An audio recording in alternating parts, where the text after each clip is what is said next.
حضور میرا سوال یہ ہے کہ جب بچہ پیدا ہوتا ہے تو اس کی پیدائش کا، اس کی عمر کا اسی وقت فیصلہ ہو جاتا ہے حضور کہ اللہ تعالیٰ فیصلہ کرتا ہے کہ اس بچے نے کتنی عمر میں جا کے وفات پانی، اس وجہ سے کرتا ہے فیصلہ؟ یہ سر مجھے علم نہیں ہے اس میں، وہ ضروری ہے علم، تو وہ آپ اس کے بغیر ہاں میں بتاتا ہوں. اچھا، اگر یہ فیصلہ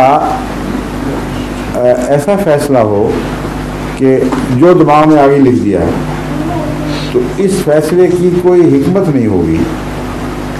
اگر یہ فیصلہ ریلیٹڈ ہو اس بچے کی زندگی کے سٹائل سے اور اس کی کمزوریوں سے، اس کی بیماریوں سے، اس کی صحت کے اندازے سے، تو اس فیصلے کی نوعیت بالکل بدل جائے گی.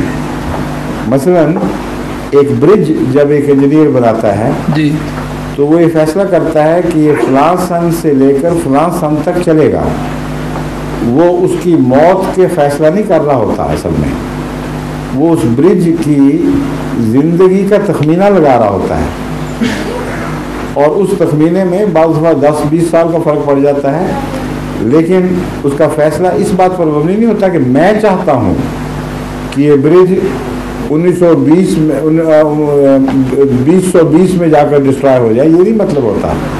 مطلب ہوتا ہے کہ اس برج میں جو مٹیریل استعمال ہوا ہے، جس قسم کی ٹریفک نے اس کو استعمال کرنا ہے، جس قسم کے ہیزرڈز ہیں، جیسا اس کا زمین اس کے نیچے ہے، جس قسم کے طوفان یہاں سے گزریں گے، جس قسم کے موسم کے اثرات ہوں گے، ان سب کو میں کمپیوٹ کر کے ایک اندازہ لگاتا ہوں کہ فلاں سن میں یہ برج ڈسٹرائے ہو جائے گا. ایک یہ اندازہ ہے. اچھا، ان میں فرق ہے کہ نہیں؟ ان دو باتوں میں جی کیا فرق ہے؟ ایک جگہ بغیر کسی دلیل کے خود بخود تقدیر بنائی جا رہی ہے کہ یہ برج فلاں تاریخ کو ڈسٹرائے ہو جائے، اور خواہ اس کی صحت اچھی ہو یا نہ ہو، اس تقدیر کے نتیجے میں اسے ضرور ڈسٹرائے کیا جائے گا. ایک یہ فیصلہ ہے.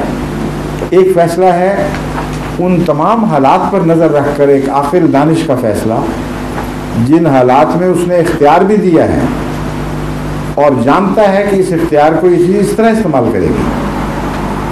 تو یہ تقدیر بالکل اور نوعیت کی تقدیر ہے. تو جو بچے کی پیدائش کے بارے میں فیصلہ ہوتا ہے وہ کون سا ہے؟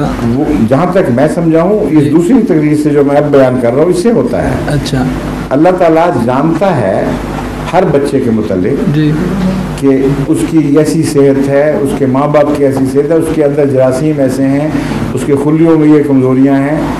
وہ اگر ایک انسان کو پریزنٹ کا تمام تفاصیل سے علم ہو، باریک ترین تفاصیل کا علم ہو، اور ایک چیز کا نہیں بلکہ ہر چیز کا، تو اس کی کمپیوٹیشن پرفیکٹ ہوگی. مثلا ایکسیڈنٹ ہے، آپ فلاں وقت چلیں گے، اور اگر یہ بھی بتاؤ کہ کوئی اور شخص فلاں وقت چلے گا، اور اس کی ذہنی کیفیت ایسی ہے کہ فلاں وقت اس کو نیند آئے گی، تو اس جو اتنی باریکی سے کمپیوٹر کو فیڈ کرے گا اس کا کمپیوٹر صحیح نتیجہ نکالے گا. تو اللہ تعالیٰ کے عالم الغیب ہونے کا تعلق اس کے عالم موجودات ہونے سے ہے، کیونکہ وہ کامل علم رکھتا ہے، اس لیے مستقبل کا علم اس کا ایک بدیہی نتیجہ ہے، لازماً ہونا چاہیے تھا اس کو علم. اب اتنے وسیع علم کے نتیجے میں اللہ تعالیٰ کے لیے تو وہ ایک ذرہ بھی مشکل نہیں کہ ایک پیدا ہونے والے بچے کے متعلق جانتا ہو کہ اس کی طبی حالت یہ ہے، اس کے ماں باپ کی، ماحول کی، اقتصادی حالات کیا ہوں گے. اگر ساری تفاصیل کا علم ہو اور اقتصادی بحرانوں کا بھی علم ہو، خاندان کے مزاجوں کا تعلق ہو، علم ہو، اتنا باریک علم چاہیے کہ اس کے تصور سے بھی انسان کا دماغ باک ڈاؤن ہو جائے گا. لیکن خدا کو ہے تو اللہ تعالیٰ یہ فیصلہ کر سکتا ہے علم کے روح سے کہ اس بچے کی عمر فلاں حد تک پہنچے گی. اگر یہ اس بنا پر ہوا ہو فیصلہ تو پھر دعا کی گنجائش ہے. پھر آپ دعا کے ذریعے اس کی تقدیر کو بدلا سکتے ہیں، اور دعا کے ذریعے خدا کو کہہ سکتے ہیں کہ اگر اپنے حال پر چھوڑ دیا جائے تو اس بچے کو اس کینسر کی بیماری سے مر جانا تھا، تیرا فیصلہ درست تھا، لیکن تو قادر مطلق ہے. ہم عرض کرتے ہیں کہ بالا تقدیر کو حرکت دے دے اور یہ بچہ بچا لے. تو خدا کی بالا تقدیر حرکت میں آ جائے گی. اب اس کی دو تقدیریں ٹکرائیں گی نہیں، کیونکہ پہلی تقدیر جو تھی اس کی وجوہات اور تھیں. اس کا خواہش نہیں تھی خدا تعالیٰ کی کہ ضرور یہ مرے جی. دوسری تقدیر خواہش کی تقدیر ہے، ارادے کی تقدیر ہے، وہ عام تقدیر پر غالب آتی ہے. اسی لیے حضرت مسیح موعود علیہ السلام نے تقدیر کے موضوع پر تقسیمیں کی ہوئی ہیں اور فرمایا ہے کہ بعض تقدیریں خارق عادت ہیں. یہ محاورہ حضرت مسیح موعود علیہ السلام کا ہے. خارق عادت کا مطلب ہے کہ عام قانون قدرت سے ہٹ کر ایک بالا فیصلہ کرتا ہے اللہ تعالیٰ. وہ قانون قدرت پر لازماً غالب آتا ہے کیونکہ قانون بھی اسی کا ہی ہے اور یہ بالا فیصلہ بھی اس کا ہے. لیکن فرمایا یہ خارق عادت تقدیر ہر شخص کے لیے جاری نہیں کی جاتی، بلکہ وہ لوگ اس تقدیر سے فیض پاتے ہیں جو اپنے اندر اور اپنے معاملات میں جو اللہ تعالیٰ سے یا اس کی مخلوق سے رکھتے ہیں خارق عادت تبدیلیاں پیدا کریں. ایک عام تعلقات ہیں آپ کے خدا سے، روزمرہ کے تعلقات اس کی شریعت کے مطابق اور بنی نوع انسان سے، ان پر آپ اگر چلتے رہیں تو آپ کا یہ کوئی حق نہیں کہ خدا اپنے عام حالات کو آپ کے لیے بدل دے. لیکن اگر آپ کی قربانیاں خدا کے لیے اور اس کی خاطر عام انسانی رواج سے ہٹ کر ہوں اور غیر معمولی اہمیت اختیار کر جائیں تو اس کے لیے خدا تعالیٰ بھی خارق عادت تقدیر دکھاتا ہے. جی میں سمجھ گیا ہوں بات. جو میرا پوائنٹ تھا میں اس سے دوبارہ آتا ہوں. کہتے ہیں کہ اللہ تعالیٰ کی مرضی کے بغیر ایک پتا بھی نہیں ہل سکتا. یہ بھی ٹھیک ہے، یہ بھی ٹھیک ہے. وہ جو چاہتا ہے وہ کرتا ہے. لیکن جب وہ یہ کہہ دے کہ میں تمہیں اجازت دیتا ہوں جو چاہو کرو، جی ہاں، تو اس کی اجازت سے ہوگا یا بغیر اجازت کے ہوگا؟ یہ اجازت سے ہوگا. پھر یہی اس نے کہا ہے من شاء فلیؤمن و من شاء فلیکفر. جی ہاں، جو چاہے کفر کرے، جو چاہے حق کو پکڑ لیں. اس لیے یہ کہنا کہ ایک شخص جب کفر کرتا ہے تو وہ اجازت کے بغیر ہے، یہ بھی غلط ہے. لیکن یہ کہنا بھی غلط ہے کہ خدا کی خواہش کے مطابق کرتا ہے.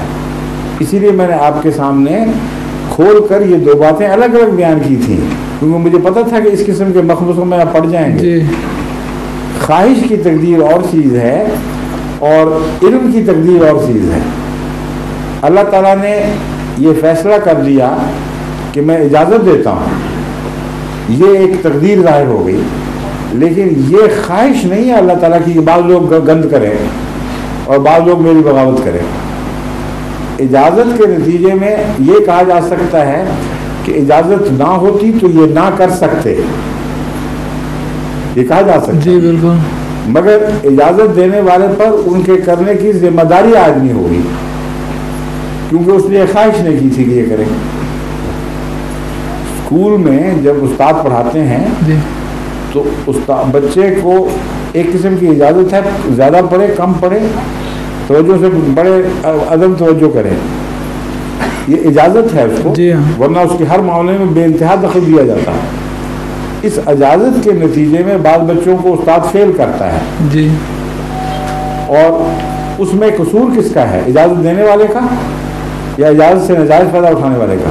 اجازت سے نجائز فائدہ اٹھانا. بس پھر یہی تقدیر کا، اسی قسم کا تقدیر کا تعلق بعض معاملات میں اللہ تعالیٰ سے بھی ہے. جیسے ابھی آپ نے فرمایا کہ بعض اوقات اس فار ایگزامپل کسی کی وہ چاہتا ہے کہ یہ کام ہو جائے جو کوئی آدمی حد سے بڑھ رہا ہے، فار ایگزامپل اسلام کے خلاف یا کسی چیز میں خلاف اس کا خاتمہ چاہتا ہے آدمی کا. فار ایگزامپل دوسرا آدمی اٹھ کے اس کو کسی بات پہ جھگڑا ہوتا ہے وہ اس کو ختم کر دیتا ہے، مار دیتا ہے. ایکچولی یہ فیصلہ تو اللہ تعالیٰ نے کیا کہ اس کی زندگی ختم کر دی جائے. جو آدمی غلط کام کر رہا ہے، جس آدمی کے تھرو یہ بات ہوئی ہے، اس میں اللہ تعالیٰ کی مرضی شامل نہیں، وہ بھی قصوروار ہو سکتا ہے.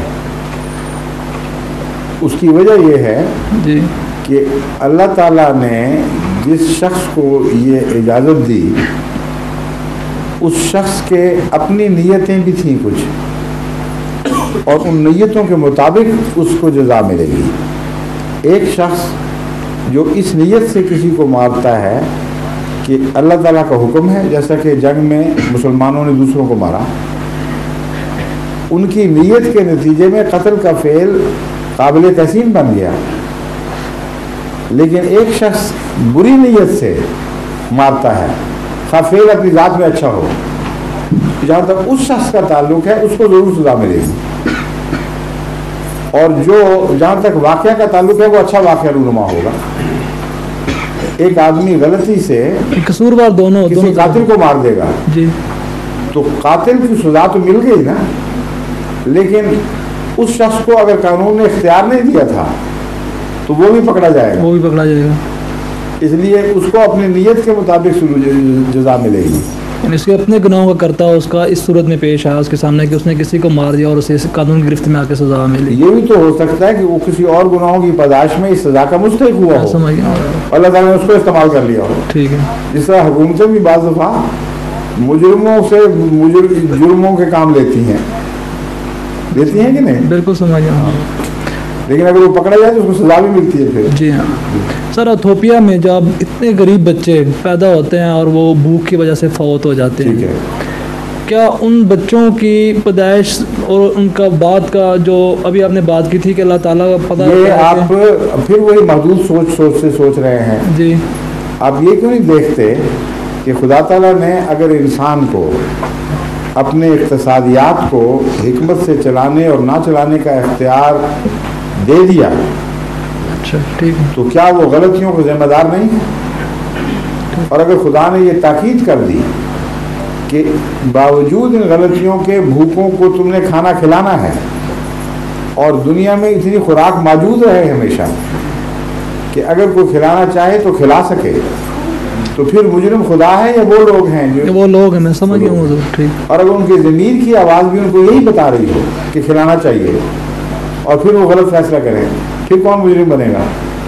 اب یورپ میں جب یہ ایتھوپیا اور سوڈان وغیرہ میں بھوکے مر رہے تھے، میں نے کھل کے کانفرنسز میں سوال و جواب کی مجالس میں بیانات میں یہ بات کہی کہ تم لوگ مجرم ہو، کیونکہ 5 سال پہلے انہوں نے پیشگوئی کی تھی یونائٹڈ نیشنز کے ایکسپرٹس نے کہ یہ قحط آنے والا ہے، اور امریکہ اس لیے مدد نہیں کر رہا تھا ابیسینیا کی، حبشہ کی، کہ امریکہ سمجھتا تھا کہ یہ کمیونسٹ حکومت ہے، اگر اس حکومت کے ذریعے لوگوں کو روٹی مل گئی تو کمیونزم پاپولر ہو جائے گا یا روس کے خلاف نہیں ہوں گے، اس لیے اس نے عمدن بھوکا مرنے دیا، اور روس یہ سمجھتا تھا کہ جتنی بھوک ہوگی اتنا یہ کیپٹلزم کے خلاف ہوں گے۔